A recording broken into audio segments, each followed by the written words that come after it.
my pleasure to introduce Florian Ploberger. He lives in Vienna, so he quite close, fairly close to here. And Florian is from profession a medical doctor. That's his original first profession. And Florian is one of the first traditional Chinese medicine practitioners as doctors in Vienna. Well, there are now 300 of us. No, but you were one of the first ones. Yeah, no, that's what I'm saying. That's what I've heard as a farmer, kind of. Yeah.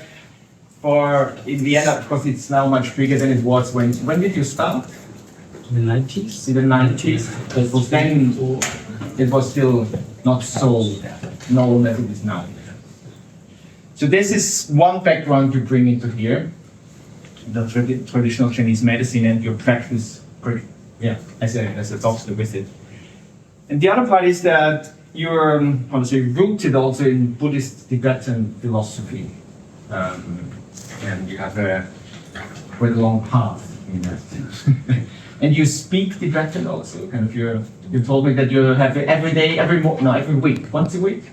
5 times a week. 5 times a week is a lesson session. That's with your teacher. Exactly. So it just was supposed more than a language session. Yeah, it's fun. Excellent. So that is also something which comes into what Florian brings us today, combining it with these two and many more roots, I suppose you have, and many more influences of thoughts. And whatever you want to add to you, want to add. Otherwise, I will leave the floor to you, Florian. And it's around an hour, including a meditation. Florian will do at a certain point. We decide. Okay, Florian. So thank you very much for your kind introduction.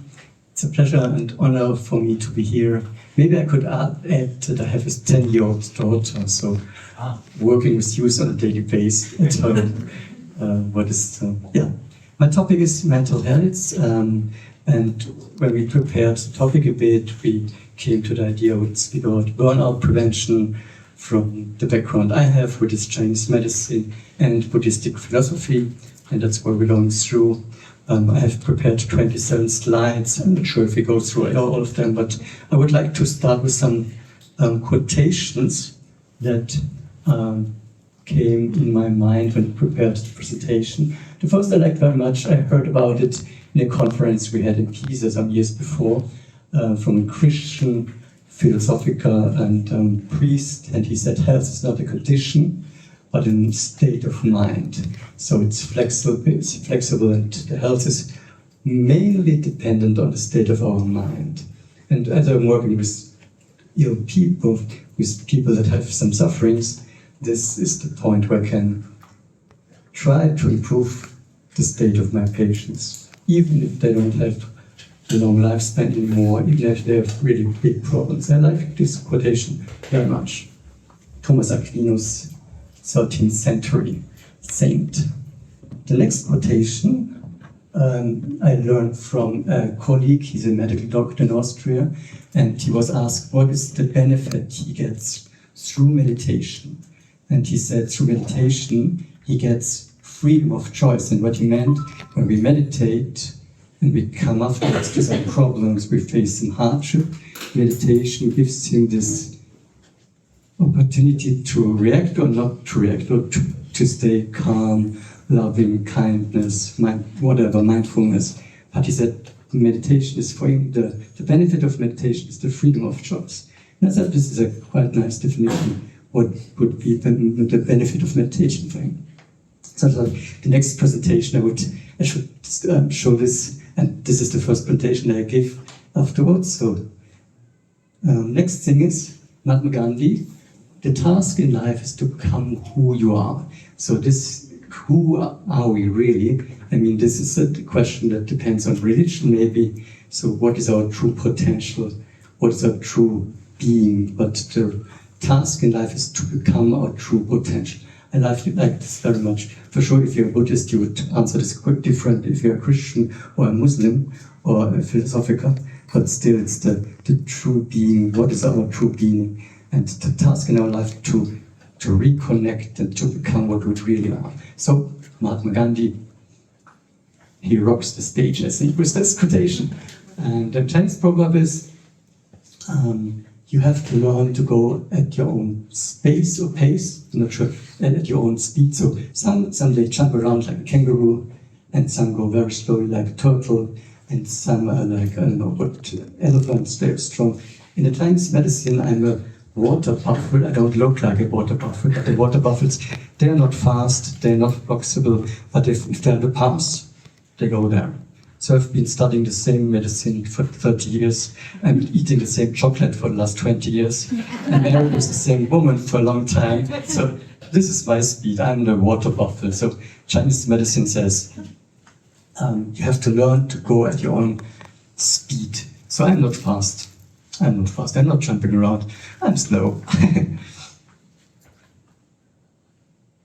In Chinese medicine as well and in Tibetan medicine, we have, when we treat patients after we make a diagnosis, and the diagnosis always with, how to say, individual. Each and every patient gets an individual diagnosis, and we get through it by questions, by checking the pulse, by face reading, by looking at the tongue or the urine. And if we come to diagnose, we try to treat the patient. And it's always like step by step. First thing is always behavior. So what should the people, how much should they exercise, when should they work, what jobs should they do? And these are things each and every one can change. They are dependent, it's in the hands of the individual patient, so they don't depend on the doctor. That's what they can do. Then they get dietetic advices from us, and that's what the patients can do as well on their own. And then if the behavior and diet is not working, we come to the third point, which is the external therapies. That's what I'm doing at clinic. I do acupuncture, I do moxibustion, bloodletting I don't do, but there are different things what I could do. And then afterwards, and herbal therapy as well. And then there's the fifth level, the spiritual level. In a Tibetan medicine, there's the spiritual level of the body, and I'm coming to that later, what means it spiritual level on the body side, on the level of the speech, on the level of the mind. But the Tibetan doctors always said, you can't only focus on this level. It's impossible. You should also treat your body nice. You should eat, you should sleep, you should use some, I don't know, herbs, but for sure if you're on the path, on a healthy path, some of us would prefer just to meditate, just to think about good books and not to go through the other things. Tibetan doctors say, no, please, all the other levels are important for you, for your benefit. And sometimes we focus more on the diet, sometimes we focus more on, I don't know, herbs, sometimes we focus more on the mental state and what it means and comes to this point later on. This is something I thought I would like to share with you in the round we were talking before. What is our definition on spirituality? And Peter asked me as well, what is your definition on spirituality? And I don't have a good definition on it. But in our group, one of our colleagues said, it's the reconnection with nature. That's one definition of spirituality. The other colleague said, it's to connect with God in every moment. And the other definition was to be able to stay calm, in peace, in quietness. So the spirituality is defined by how much could we sit there in peace, being quiet. It's quite a nice definition, I think. But coming back to nature, in the Chinese medicine, they have different organs, they have different elements, and there's the lung element, there's the metal element with the lungs, and they have normally they say they have different emotions that are related with different organs. And for the lungs, it would be, in German, it's called Trauer. Is it grief? Is it sadness? Sadness, maybe sadness. But there's a spiritual connection with each and every of the five elements. And for lungs, it would be, they call it pu. And if our pu is good, our lungs are good, our immune system is good. And pu helps us to incarnate. Po helps us to feel satisfied and thankful at the place where we are. May it be in the country, in a religion, in our family, in our job, I don't know, in our body. And if our Po is not good, we always have the feeling of being a refugee in our land, in my job, in my, I don't know, on my spiritual path. I'm not there at home. So one of my focuses in my clinic, even if the patients have severe diagnosis, to strengthen their Po, to help them to feel at home in their body, in their system, in their religion, whatever. And in Chinese medicine, we have different ways to strengthen the Po. First thing is they would say it's important to sleep. That's quite easy. So, I mean, for some people it's difficult to sleep, but sleep would be a really good way to strengthen the Po, to reincarnate again in our system. It's the first thing. Then the second thing is a life task, something that is really fulfilling the patients. For me, it's eating chocolate. For me, it's studying Tibetan. For me, it's meditation. For me, it's swimming. For me, it's playing with my daughter. I have different things, so it's easy. But some people, they have nothing what they really live for, and this is really difficult. So going back to these things, playing the clarinet, if they always wanted to, but didn't dare to do because they didn't have time. So going back to these small things that they really burn for, that is really like filling up them, is a very important point in Chinese medicine to strengthen the Po. Then physical contact, that could be your partner, that could be a cat, that could be swimming with dolphins, riding on horses, going to shiatsu, getting Reiki. But body contact, touch, is extremely beneficial for the Po to reincarnate our system again. Here in Austria, we have a lot of shiatsu practitioners, Reiki practitioners, so it's extremely useful, touch. And then we have an acupuncture point. This is lung 8. So here's a lung meridian at the side of the thumb, and here's this 1/2 finger, finger press. So like 1 centimeter down from this row in direction of the elbow. Here's this point, lung 8. And if we tonify this point, it would increase the Po. It would help us to incarnate in our body again. And sometimes it's really good to strengthen this body. The other thing would be if someone couldn't relax, if he's still holding on, if he's dying and he can't, let go, then you would even sedieren, ausleiten this point. What's it in English? To sedate, extract? Yeah, ausleiten. Sedate. Sedate. Sedate. Yeah, sedate. You would sedate this point. So with one and the same point, you can do different things. But lung 8, to tonify, to hold it for 1 minute, it's a good point. And then we have some plants. In Chinese medicine, we have bulbous lily. This is a special plant that we get in the pharmacies here. But you could also use Lungenkraut, Herba pulmonaria. There are some plants that tonify the lungs to help you to strengthen the lungs. Yeah, so maybe if you're interested in Chinese medicine, you come by it. Look at Herba pulmonaria, bulbous lily, the point lung 8, or go out into nature.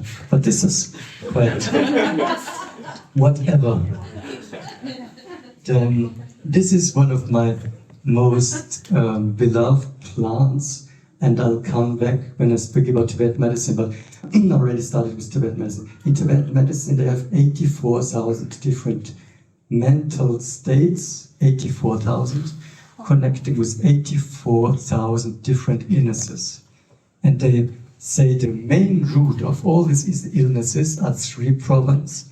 This is anger, desire, and attachment. So these are the main problems. And if you go back to what is the root of these problems, they say it's ignorance.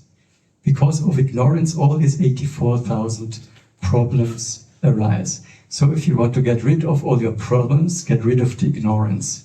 This is the main problem that we face from the Tibetan point of view. So you need to work on your ignorance. How to do it? Come to good workshops, read good books, meet people that are wise, who have wisdom, meditate, go through life with open heart, or drink some rose tea. Because rose tea, most of the flowers that we have outside are able to, in Chinese medicine it's called to clear the shen, but to, not to calm our mind, but to clear our mind. So this is like perfect medicine.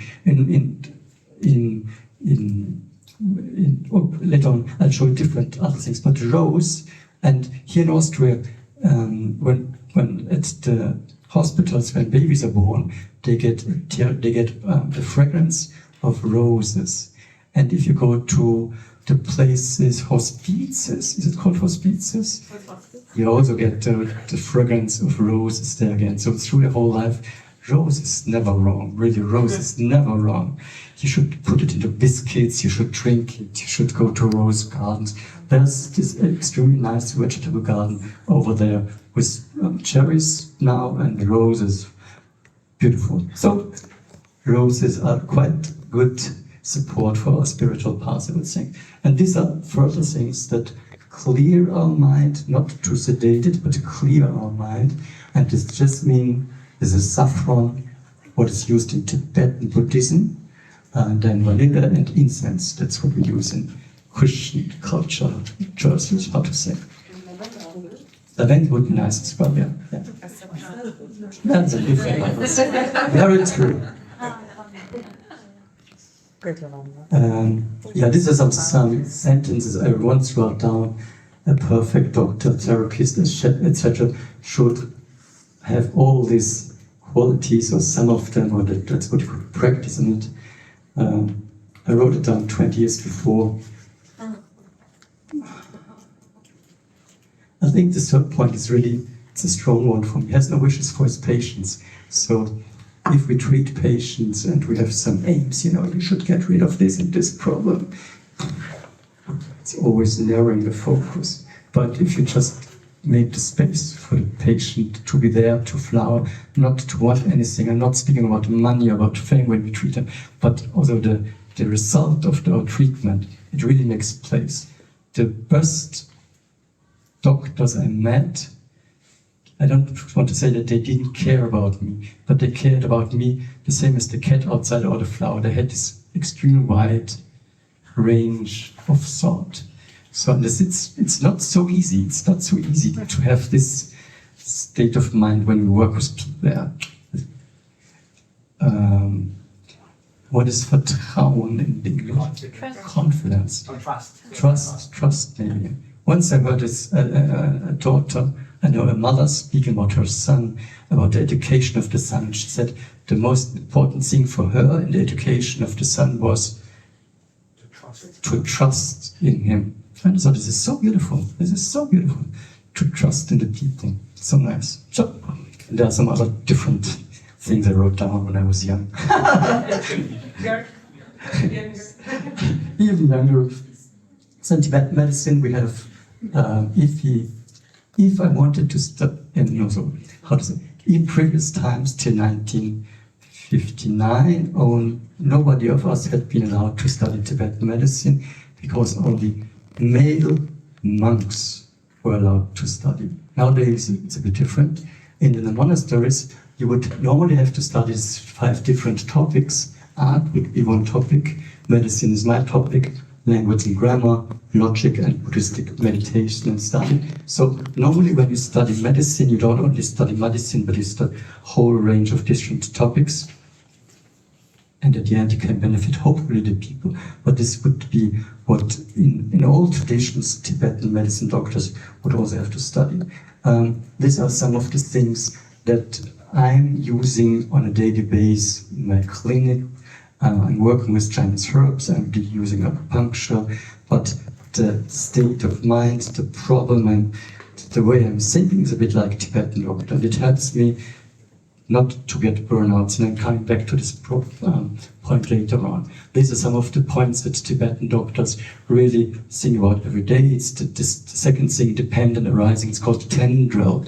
So everything has cause and effects from the Tibetan medicine point of view. There's nothing like, okay, it suddenly happened. No, each and everything, you plant some seeds and afterwards you get some fruits. And to think about this is quite helpful when treating patients. And then they have this concept of karma. It's the same. The Tibetan word for karma is lei, and if you translate lei wordly, it means actions. So the actions that we're doing with our body, with our speech, with our mind, lead to results later on. So as a result of lei, I'm invited to speak here because Peter asked me, because a friend of ours, Susanna, introduced us. So, and just, it's always this cause-effect chain that gives us some possibility to benefit in the future, because the seeds we're planting now will flourish in the future. So which seeds are we planting each and every moment? This is a question Tibetan doctors like to think about a lot. Now going a bit into introduction my work in Tibetan medicine, they have one medical text. It's called Richti. In English it would be 4 Tantras of Tibetan medicine, and it was overworked in the 12th century. Until the 12th century, Tibetan doctors learn this text by heart. So they get 4, 5, or 6 years. They study the text, they learn it by heart. In previous times it was easier because it was monks. They had no girlfriend, they had no handy, they had no TV, they only had the text. And they became one with this text. So beautiful. Nowadays, nobody's one female lady doctor. I was at a conference in Tibet 5 years before, and she was really famous because she did the explanation. She was able to learn the whole text by heart. But only one female doctor the last 10 years. It's an outstanding result. But for sure, if you have a text that is really wise, which content is such beautiful, it makes something with you when you study the whole text for 5 years. I'm not learning it by heart, but I got the honor to translate this text from Tibetan or English into German. And it started in 2008. These are the 4 parts of the text. As I'm a water buffalo, I'm not fast, but I'm keeping the pace. Now, at the moment, I've already finished 3/5 of the text. So 3/5 of the text are finished after how long is it? 16 years. So I should be able to finish it in this lifetime. I'm going back to India, to Dharamsala, where the Tibetan doctors are in July next time to speak about this translation. So it's fun. And in the explanatory tantra, in the second part, they have a whole chapter about the doctor, about the physician, and it's quite. It's beautiful. But I just thought I would give you one sentence out of the whole text. Pleasant words enable the patient to be joyful. So the way we speak with the patients and what we speak for sure have some benefit. But the Tibetan doctors go deeper. They say it's the body level, mind and speech level, and I'm coming to it a bit later on. Can you read this sentence? In Tibetan, you mean? Yes. Naksiknyempe nepe tökyenü. Thank you. Yeah. Original. Yeah, that's true. In Tibetan medicine, they always say when you learn something, you have, and there's a text. The text should be read to you. First thing, it should be explained to you, and then the third thing, you should get something like, they call it one transmission. So it's like, okay, from someone who got this transmission before, you get the empowerment. That's the word, maybe. Yeah. Now, Thank you. you got the oral transmission now. This is the Four Noble Truths. Maybe I quicked it a bit because I want to go to different things, because this is the most fun part for me from Tibetan philosophy, treating patients, because the Tibetan doctors are so focusing on, they say it's called dukkha, on suffering. So they really focus on suffering, and out of this really deep thinking about suffering is that they create compassion, because we're all suffering. That's the main point for them. and they speak of different kinds of suffering. They say, Ke ka na chigidugna, so that's the Tibetan thing, Ke ka na chigidugna, the birth, the suffering of birth, even being born is suffering, they say. Then, if we're lucky, we get old, we get ill, and then we die. So each and every one of us, if he's lucky, gets old, gets ill, and dies. So this belongs to our life. So no way not to die in this lifetime, no way at all. So why to fight it? So that's the main point of it. And why to fight if you're ill? Still, you can do a lot. I have a patient now. She has. In German, it's called ALS, amyotrophische Lateralsklerose. It's an illness where the muscles are not working. And years before, she's coming always 200 kilometers per car with her husband. Years before she could walk, now she's coming with a wheelchair.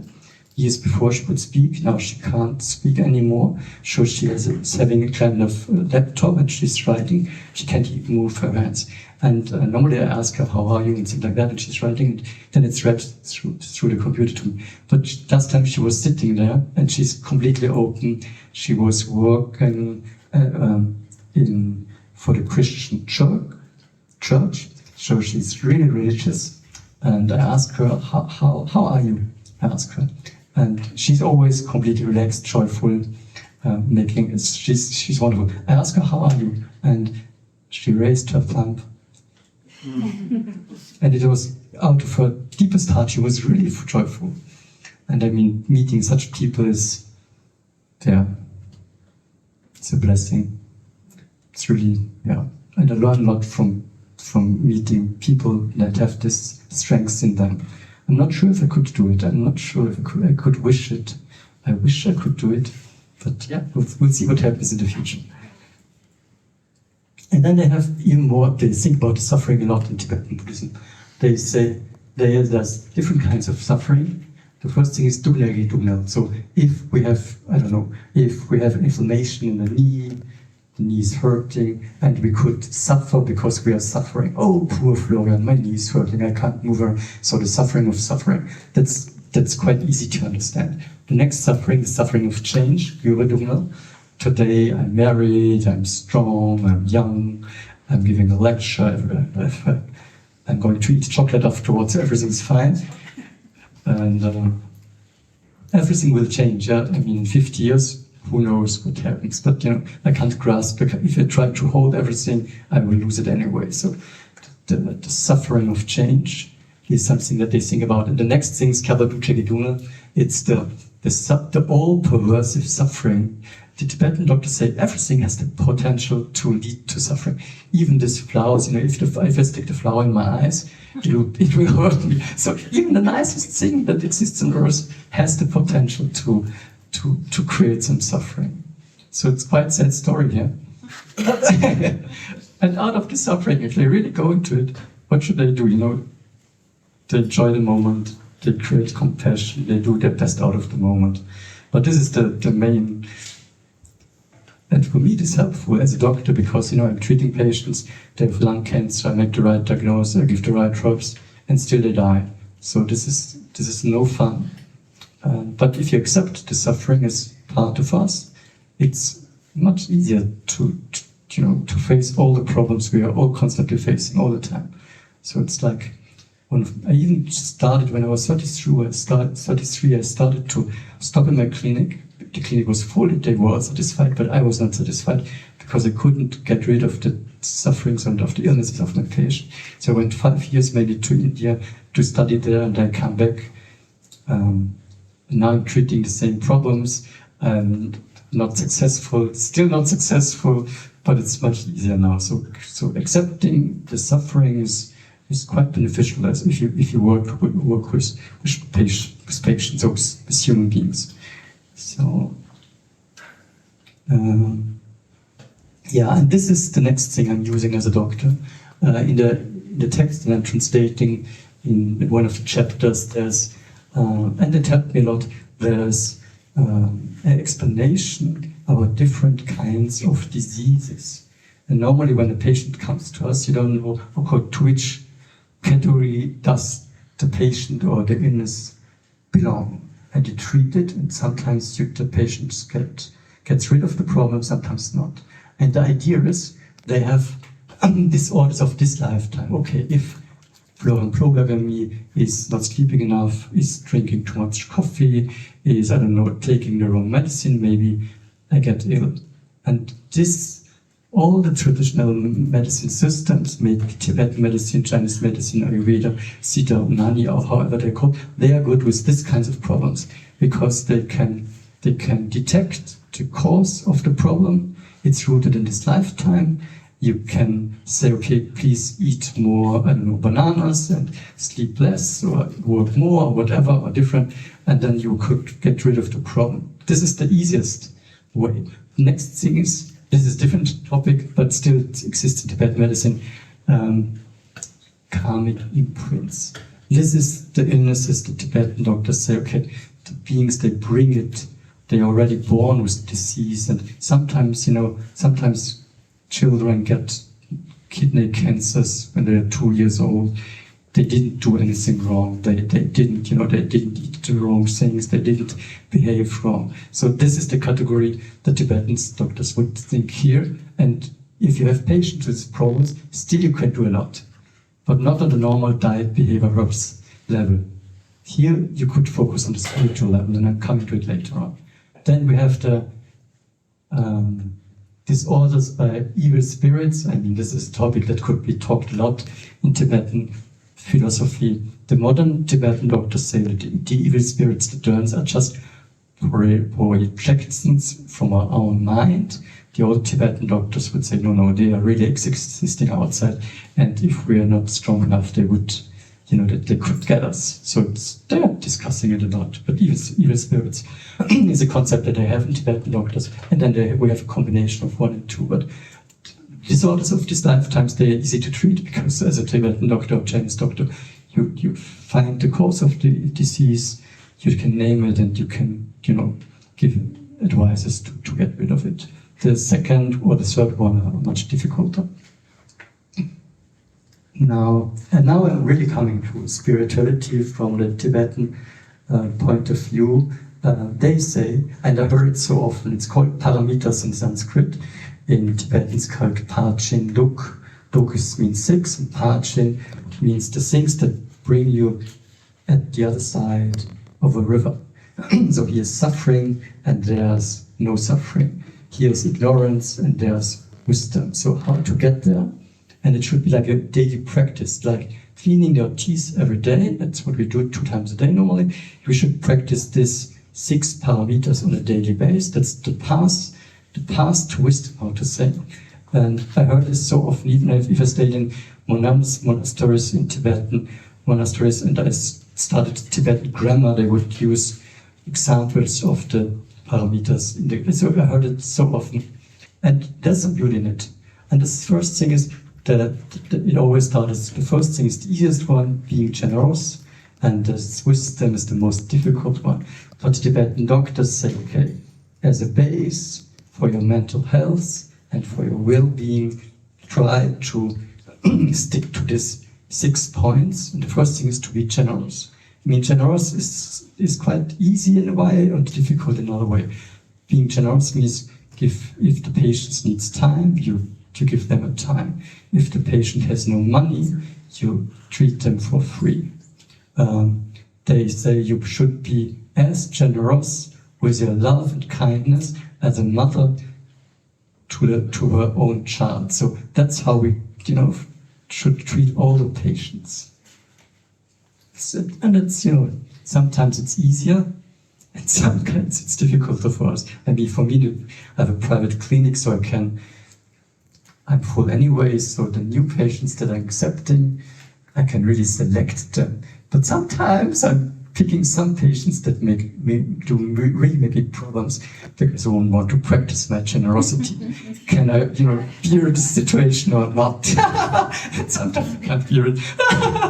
But 1 or 2 in a year, I do a check. And sometimes it's really like a big crush. But and there's one definition of generosity to see the true potential of the patient that come to you. So in Tibetan Buddhism, it's Buddha nature. It could be in Christianity, it would be however you would define it. But seeing this real potential in your opposite, that's a good thing to be generous as well. So that's the first thing. Then we have ethical contact. I'm coming to ethical contact now. In Tibetan Buddhism, they say there are 10 non-virtuous actions that we shouldn't do to improve. So if you do not do these 10 things, it would be beneficial for your mental and body state of mind. And they say there are 3 points on a body level, 4 points on a speech level, and 3 points on a thought mind level.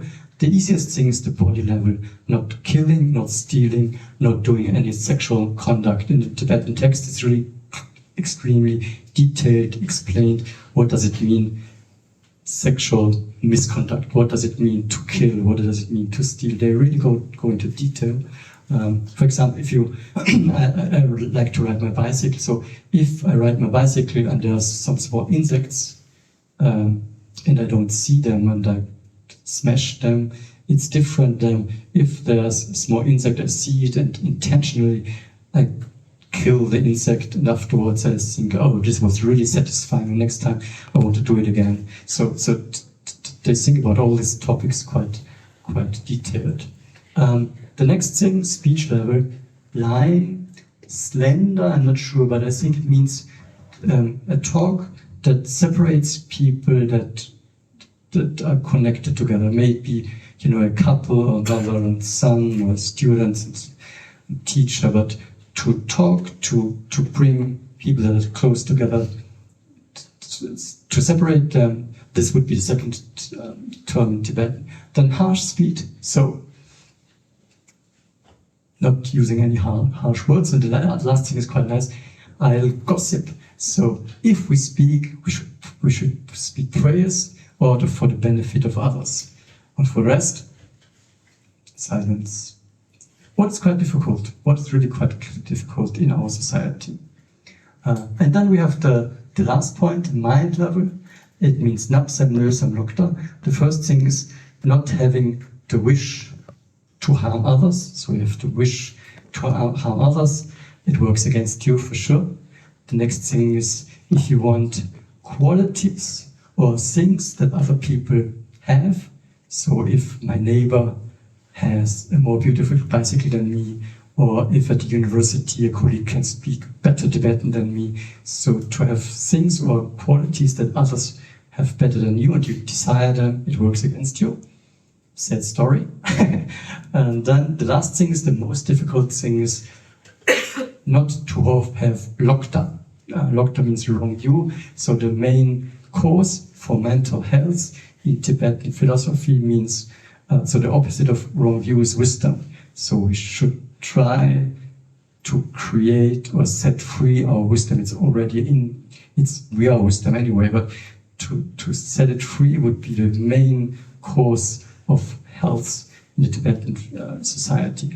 And normally when the Tibetan Dharmas speak about wisdom, and if they spoke about wrong view, there's always different explanations of what is wisdom, and normally the teachers give the explanation depending on how they think the students that they give the explanations to, how much can they understand. But for the Buddhistic point of view, the wisdom always means to accept the principle of cause and effect. This is one of the main things. So, and well, just looking how much we have time left. It's fine. I'm already nearly coming to an end. If we are, for the Tibetan Buddhists, on a spiritual path, they would say, and if you practice these 10 virtuous actions, the fruit of it, if they really work, are these 4 immeasurable qualities. So if you're really from Tibetan point of view, spiritual person, you should have these four qualities. You should be full of love all the time, if it's perfect, full of compassion, full of joy, and of equanimity. So, if you're, I don't know, if you have a car accident, can you stay in these qualities? If you're, I don't know, whatever, if you get fired at your job, if you break your leg, can you stick in these qualities or no? This is how Tibetan Buddhist philosophers would say, this is the way to measure it, to form immeasurable things. Love, compassion, joy, and equanimity. So it's a good thing to practice, I think. It's a good thing to practice all the time. I'm nearly coming to an end. I was working in a book about, it's in German only, it's about illness and health, and I invited different people who were working in the field. I invited doctors, I invited Christian priests, I invited sportsmen, I invited handicapped people, I invited artists to write about the topic, and now I'm working on a book about death and impermanence. Very fine topic, and getting quite for me, extremely interesting articles from the different writers. And I would like to finish with some quotations again. I was teaching at one of our universities in Austria, and one of our students was writing an MA thesis about spirituality and dying, and she did some interviews, and one of the people she was interviewing was Schwester Juchlin, who passed away very short time afterwards, Roman Catholic nun, living in Switzerland before, and she said, spirituality grows through the experience we are now. What is quite a nice point, yeah. I mean, we have so many opportunities to grow each and every moment, but do we allow it, us to flourish or not? This is our own decision, and we can't say like, okay, go over the water, be spiritual, do it. No, that's what each and every one of us has to decide on our own. So this was the sentence of Schwester Juchlin. She was, she gave an extremely nice interview for my student. And then two more, maybe three more. Yeah, that's good. Two more. In Tibetan word, they call it dal. If we translate it to Tibetan for whoever pacifies and works with the mind, tames it, becomes happy. Anyone who does not pacify and tame the mind will not be happy. That's so easy. And the second thing is Tibetan word. This is cool. When I was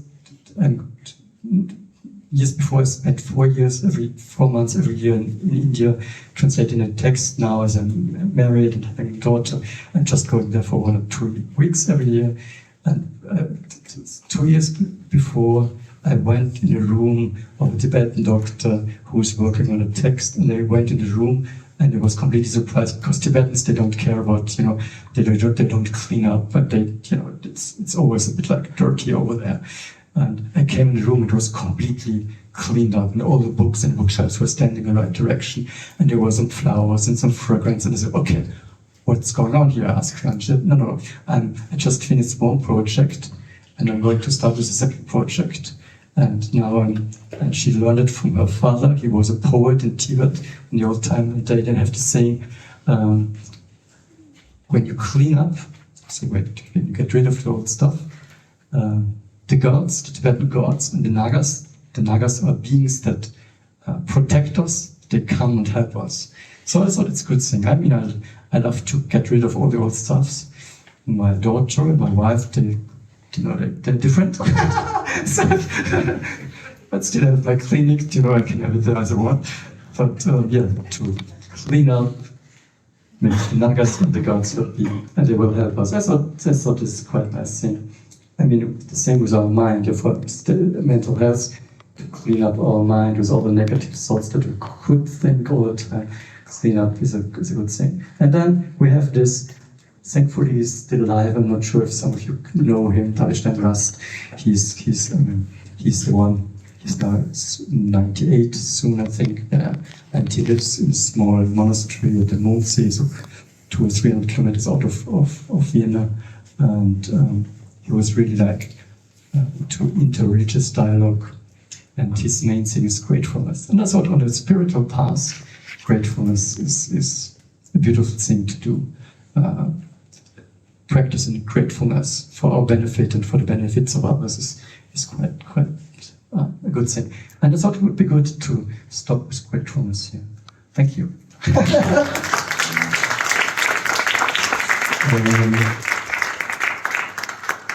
Thank you.